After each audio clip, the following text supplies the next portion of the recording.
Don't sell aversion therapy to homosexuals. Don't sell diet pills to anorexics. Don't sell conspiracy theories to people that are sort of not well. We can do better.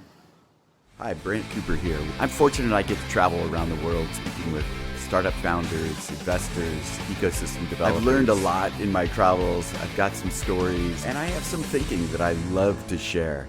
Welcome to Brant's An Rant. example of us being uh, having sort of this village brain, uh, yet living in this globalized world where I sort of don't think we're wired yet to handle all of the information that's flowing and the speed that it flows. We have a tough time differentiating between the micro and the macro. Uh, and so, you know, back in the village brain days, the source of your information was, you know, over the back fence with, Aunt Louisa. Uh, Boy, that's dating me. Um, we learned about what was happening in the town, in the village. We learned it from our neighbors, or we went to the little shops downtown, and that was like a comfortable level of data now. So I think that there wasn't even the sense of the macro. I mean, there must have been to some degree, but most of our lives lived in the micro. Whereas now, I'm not even so sure most of our lives are lived in the micro because of our awareness of things that are happening globally and things that uh, may be affecting us now or in the future: politics, climate change, uh, economics, business cycles. All of these things are actually happening at a macro level, but we realize the results of them. We can even think about what the results of them might be uh, on our micro selves. So in product development, we go and talk to our customers, right? So the idea that we teach in lean innovation is that you actually go and understand your customers deeply. So you're not just asking them what they want or how they would behave in the future or how much they would pay.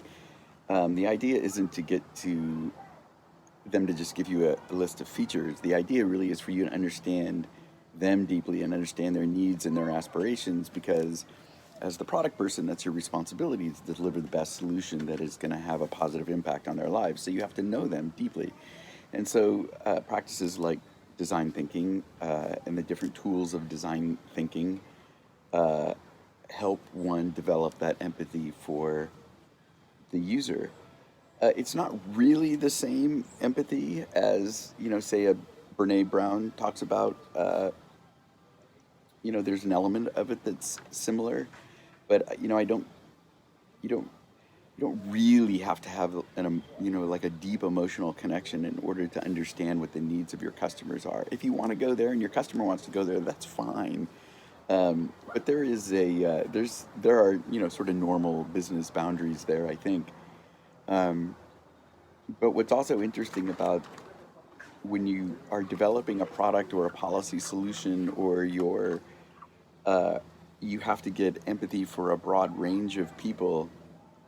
You have to be careful about getting too swayed by any one person, right? You have to be able to step back and think about, well, okay, here's all the things that I learned. Now, what do I want to do? What do I want to do about that, if anything? Um, so if you're in a role like a leadership role, or you're involved in products for a number of people, or you're defining policy in the government, for instance, or in school, you have the student, but then you have the classroom. You have the classroom, and then you have the whole school. You have the school, and then you have the school district. And so you have to sort of understand the needs of those smaller entities, but you eventually are making policy and making decisions based upon a number of those the whole ecosystem. And I think that that's difficult for a lot of people to do, and it's difficult to change hats, right? Because we actually play multiple roles in all of those scenarios. So I might, you think about yourself with respect to your needs for a product, and that's great. You should be selfish with that, I think. But you can also put on another hat and say, well, you know, can I give up that need I have because I think it would benefit my community more? So that's some self-awareness there and some thinking about things that are a little bit outside of yourself, and now you're kind of wearing those multiple hats of me individually, and then okay, well, let me look at this. How does it affect the broader ecosystem, broader society?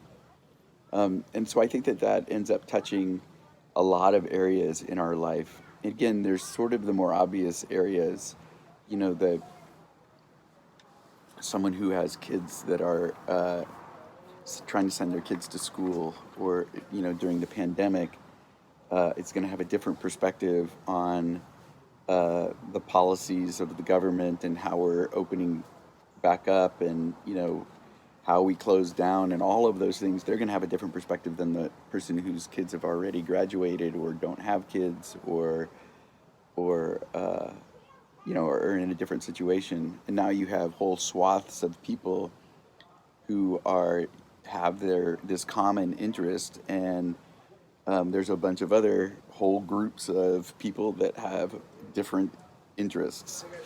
And so a government body eventually is going to make decisions that not everybody benefits from.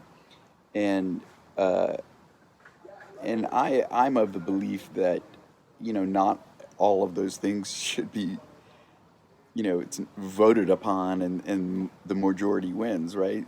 There are these instances where sort of the fundamental rights of the smaller groups need to be respected, and it's one of those things where when you have real leadership, there's some tough decisions that have to be made, and of course that's true with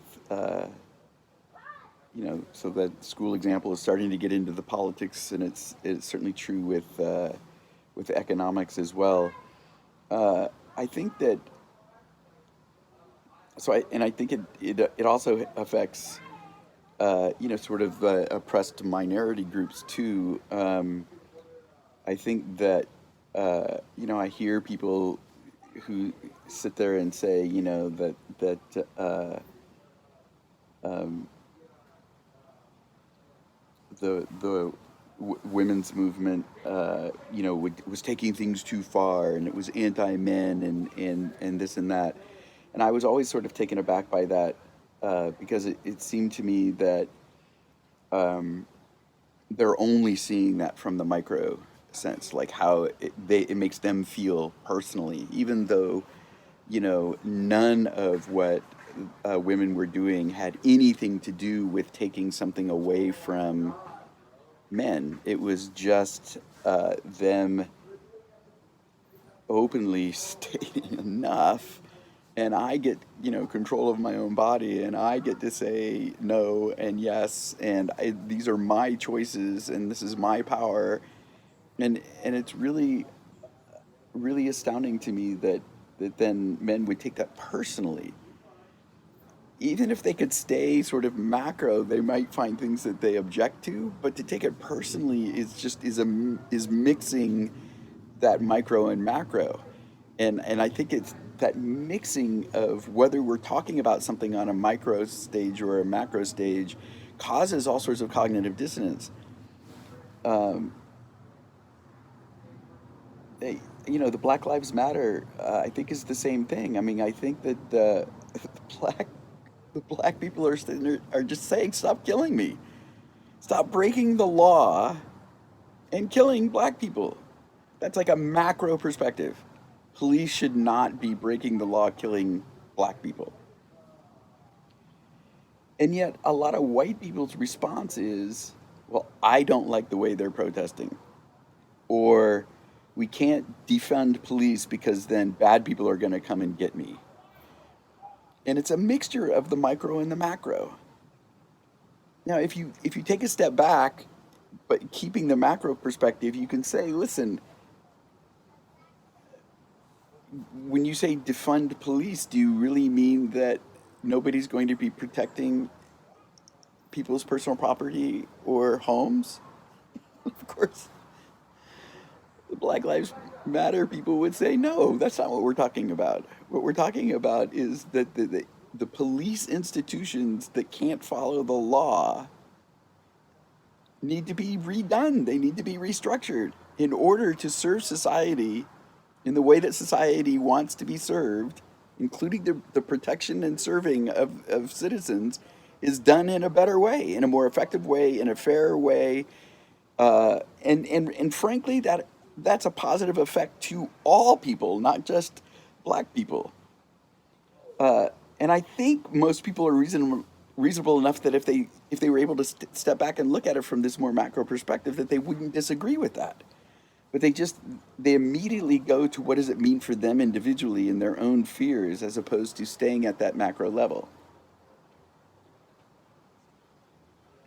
There's a number of other instances that I think is similar to that, and there's so many movements between micro and macro discussions. Um, there's the trope of maximizing shareholder value that I've ranted about before, and I was super disappointed to see the CEO of Uber coming out and using that same tired line that's what he's up to is maximizing the value for shareholders. Uh, and and what's funny about that one is that he's taking a macro stance that is actually only to the benefit of a few, and you wonder if it's the benefit to himself. But this idea that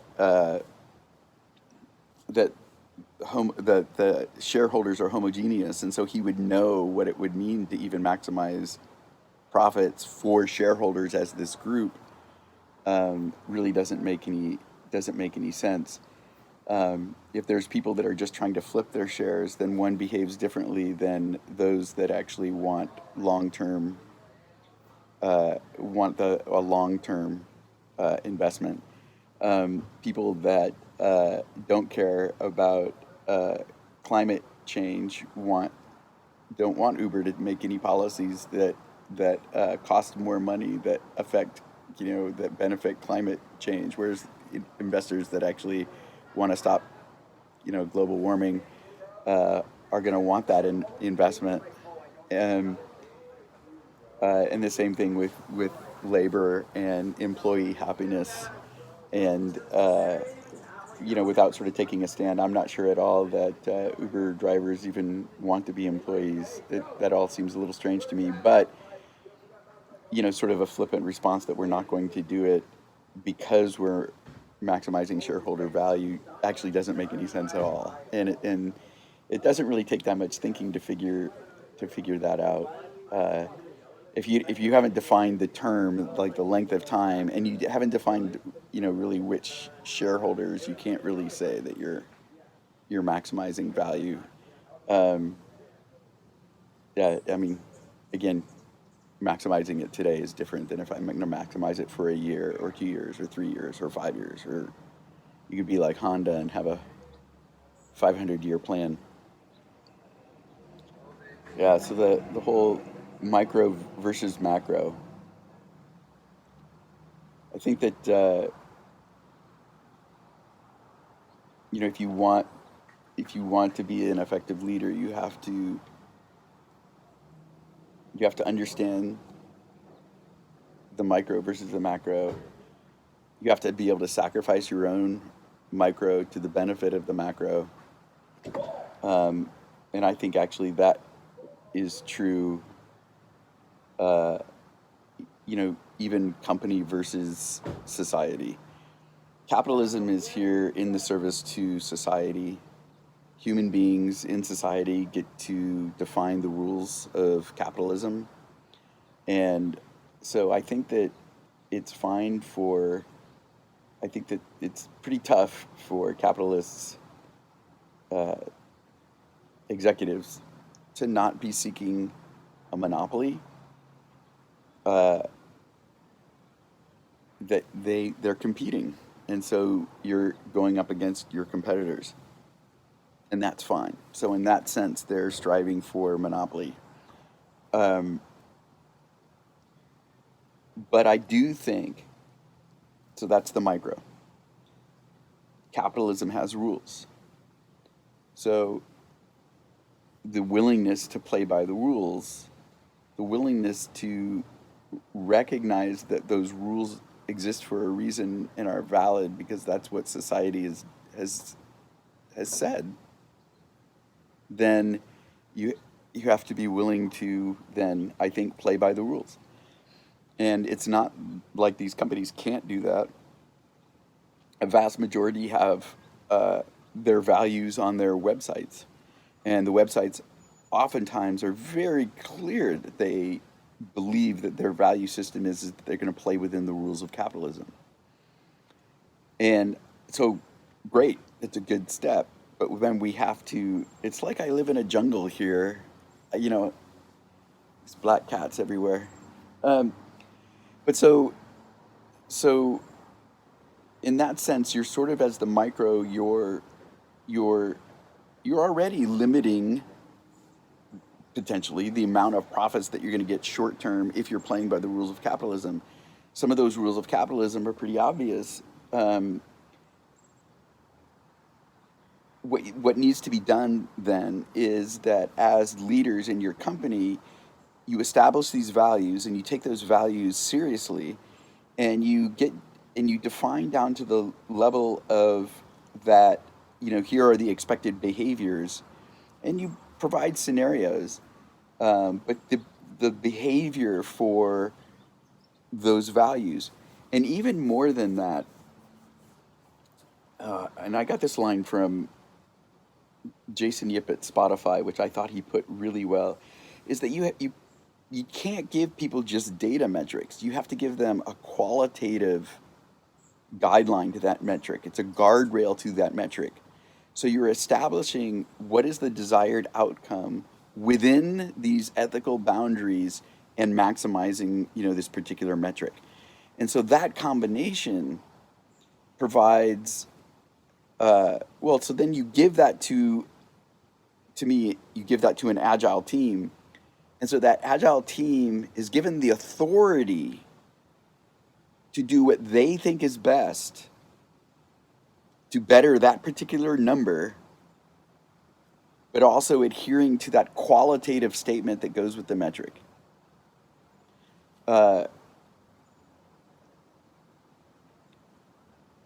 You could.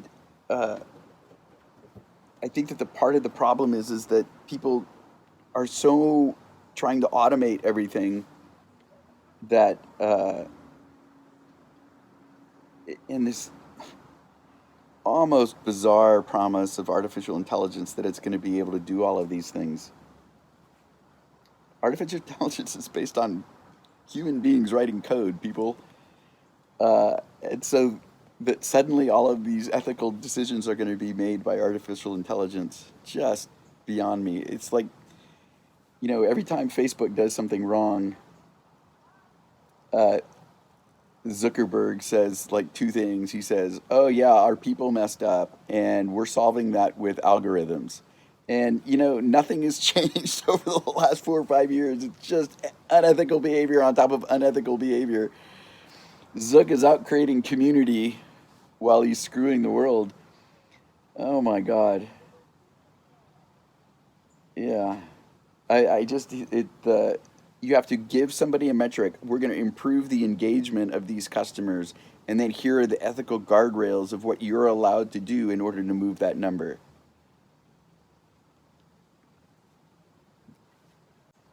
Don't sell gay aversion therapy to homosexuals. Don't sell diet pills to anorexics. Don't sell conspiracy theories to people that are sort of not well. We can do better. Hey, thanks for listening to Brant's Rant. If we're choosing capitalism here as a society, then let's make it work for a better world. If you'd like to join me as we redefine capitalism for the 21st century, go to beatcoop.co/D4A. Also, if you have a pressing issue that you're facing in your innovation group, your product group, your startup, and want to join me on video, see the link below. Subscribe, like, see you next time.